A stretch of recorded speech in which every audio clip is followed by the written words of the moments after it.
कि अगर आप साफ़ सुथरे कपड़े पहन लिए हो तो आप किसी अच्छी जगह बैठो, तब तो आपका मान सम्मान और इज्जत होगा। और आपको कितने भी अच्छे कपड़े पहना दिए जाए और जाके सूअर की तरह माड़ में मलिया मिट्टी में जाकर लेट जाओ तो उसका कोई मतलब नहीं होता। यही। हेलो दोस्तों, सबको मेरा नमस्कार, प्रणाम। और मैं स्वामी दास मनोज।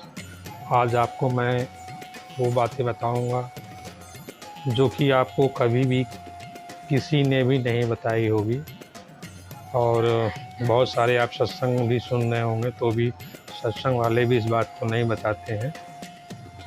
तो आज मैं आपको ये बताने वाला हूँ कि सत्संग सुनने से क्या फ़ायदे हैं और सत्संग सुनने से क्या आपका नुकसान हो सकता है।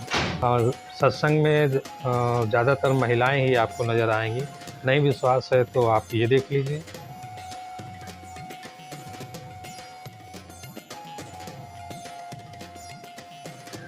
देखा आपने, कितनी सारी महिलाएं हैं सत्संग में बैठी हुई हैं, सब सुन रही हैं बाबा गुरु महाराज जी के विचारों को, पर ये कुछ क्षण के लिए, उसके बाद तो इनका भगवान ही मारे। और कहीं भी अगर वो सुने, पूजा हो या कोई गुरु महाराज जी आए हैं तो सबसे पहले महिलाएं ही जो हैं वहाँ पर पहुँचती हैं और काफ़ी उत्सुक होती हैं, भाग लेती हैं।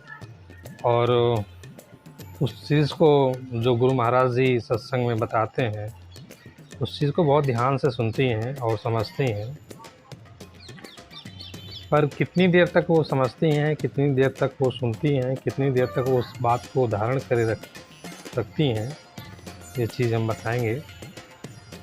तो अगर आप सत्संग सुनते हैं तो ये अच्छी बात है, सुनना चाहिए। और सत्संग सुनने से बहुत ही फ़ायदे हैं। फ़ायदे क्या क्या हैं, जैसे कि मन शांत रहता है, अच्छे विचार आते हैं और कार्य में मन लगता है, हर शुभ कार्य में करने का मन करता है। तो लगभग हर काम में घर में खुशहाली होती है, सभी खुश रहते हैं। अनेकों इसी तरह के लाभ हैं सत्संग से। अब सत्संग सुनने से नुकसान क्या है कि सत्संग सुनने के लिए सबसे ज़्यादा महिलाएं जाती हैं और महिलाएं वहाँ पर बैठती हैं और उस विचारों को जो है अच्छी तरह से सुनती हैं, समझती हैं। और उस समय आप देखेंगे महिलाओं का जो विचार होता है वो काफ़ी ही हद तक, बहुत ही मन उनका तृप्त हो जाता है उस समय, जिस समय महिलाएं जो हैं सत्संग सुनती हैं। उस समय उनको अगर गुरु महाराज जी कहते हैं कि पति परमेश्वर होता है तो परमेश्वर मानती हैं। सास ससुर से झगड़ा नहीं करना चाहिए, ननद भौजाई जो भी हो, ननद हो और आपकी देवरानी हो, जिठानी हो, उससे जो है आप सब मिलकर रहिए। तो ये चीज़ बहुत अच्छे से वो कंठस्थ करती हैं। उस समय गुरु जी की बातों में हाँ से हाँ मिलाती हैं और उस चीज़ को धारण करती हैं और एक अच्छा सा मन में संकेत और अच्छा सा मन में विचार उसमें उत्पन्न करती हैं। ये ठीक है, ये बात ठीक है। सत्संग उन्होंने सुना, सब किया, और फिर जब वही औरत सत्संग सुनने के बाद जैसे ही अपने परिवार में आती है और परिवार में आने के बाद फिर पुराने जैसा ही रूप धारण कर लेती है और लड़ाई झगड़े करना शुरू कर देती है। जब लड़ाई झगड़े होते हैं, बाहर जब बात जाती है, मोहल्ले वाले सुनते हैं तो कहते हैं कि अरे ये तो सत्संग सुनने जाती है ना, कौन से गुरु महाराज जी का सत्संग सुनती हैं। पता चला कि फलानवा का गुरु महाराज जी हैं, ये गुरु महाराज जी, वो गुरु महाराज जी हैं, तो उनका सत्संग सुनती हैं। तो लोग कहेंगे वाह, गुरु महाराज जी यही सत्संग सुनाते हैं कि अपने पति की इज्जत न करो और घर में लड़ाई मार के चाहे डेली करती है, घर मोहल्ले वालों से भी झगड़ा करती है। तो वहाँ पर देखिए वो नुकसान है, वहाँ पर आपकी तो बदनामी होगी, साथ में उस गुरु की भी बदनामी होती है जिस गुरु से आपने मंत्र लिया है या जिस गुरु का आप सत्संग सुन कर आती हैं घर में। अतः आपसे यही निवेदन है कि महिलाएं जो हैं सत्संग जो है वो सुने और उसको माने। अगर नहीं मानना है तो ना सुने और ना ही तो सत्संग सुनने जाएं।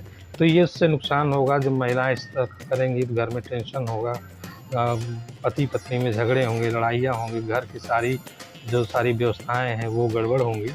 तो सत्संग हमें नहीं सुनना चाहिए। अगर सत्संग सुनना है तो उसकी बातों को, विचारों को हमें मानना चाहिए। गुरु जी ने क्या समझाया, क्या कहा, उसको हमें समझना चाहिए। और अगर आप उसके समझने लायक नहीं हो तो उस सत्संग में जाने से भी आपका उद्धार नहीं होने वाला है। और आप जो है और सत्संग में जाकर भी उसकी बात नहीं मानेंगी तो अपने को ही माइनस में करेंगी, और जो आप आगे बढ़ना होगा वो अपने सर पर और ही पाप की गठरी को लाद लेंगी। इसलिए सत्संग अगर सुनना है तो उसको निभाना है तो सुनना चाहिए, और अगर नहीं कर सकती हैं तो सत्संग जाने से कोई लाभ होने वाला नहीं है। देखा दोस्तों, ये हमने आपको बताया। अगर आपको ये समझ में ना आया हो तो आप इस वीडियो को फिर से देखिएगा। हमारी बातों को स्पष्ट मैं उतनी तरह से नहीं समझा पाया हूँ, पर आप समझने की कोशिश करोगे तो समझ में आ जाएगा। कहने का मेरा मतलब बस यही है कि अगर आप साफ़ सुथरे कपड़े पहन लिए हो तो आप किसी अच्छी जगह बैठो, तब तो आपका मान सम्मान और इज्जत होगा। और आपको कितने भी अच्छे कपड़े पहना दिए जाए और जाके सूअर की तरह माड़ में, मलिया मिट्टी में जाकर लेट जाओ तो उसका कोई मतलब नहीं होता। यही होता है सत्संग। अगर आप सत्संग सुनते हो तो उस सत्संग को अच्छे से करिए, निभाइए, और अगर नहीं करना है तो मत सुनिए। इसी के साथ मैं उस प्रभु को याद करते हुए अपनी वाणी को विराम देता हूँ। जय श्री गुरु महाराज की जय।